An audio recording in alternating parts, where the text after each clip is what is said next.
after nun, tinext ko siya na, Jen, kung kailangan mo ng tulong or... Kasi in-offer ko pa sa kanya inflatables ni AJ eh. Dami kasi ni AJ talagang inflatable. Pag mainit kasi, ang lalaki ng mga inflatables sa swimming pool, ganyan. Kung pwede kong dalhin dyan, hanggang saan ako aabot. Pupunta ako, sabi ko. Pwede kong itali, ganyan, or ganon, ibigay sa'yo.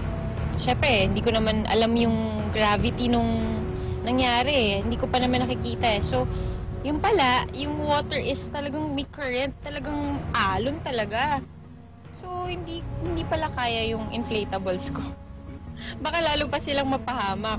So, ang ginawa ko, Jen, kung if ever makatawid kayo dyan, makaalis kayo dyan, open yung house ko para sa inyo.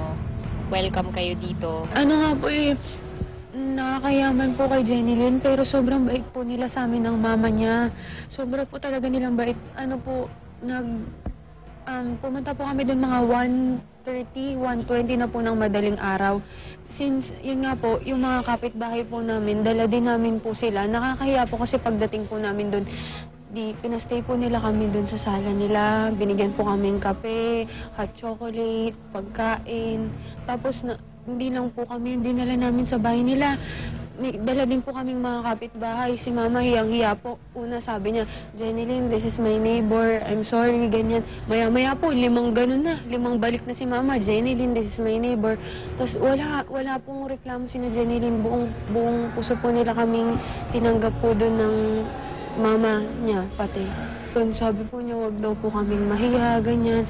Gusto pa po niya kaming ihatid hanggang doon po sa bahay ng lola ko. Kasi po, yung mga kamag-anak po ng mama ko, sinundo po kami kanila, Jenilyn. Nahiya na po kasi kami magpahatid. Nagpainit agad ako ng tubig, kape, Milo, tubig. Kasi alam ko, simula nung tanghali, hindi pa sila kumakain. Nag-noodles sila, tinapay.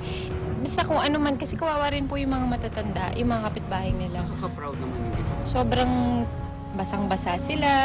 Yung mga apo nila may mga sugat-sugat.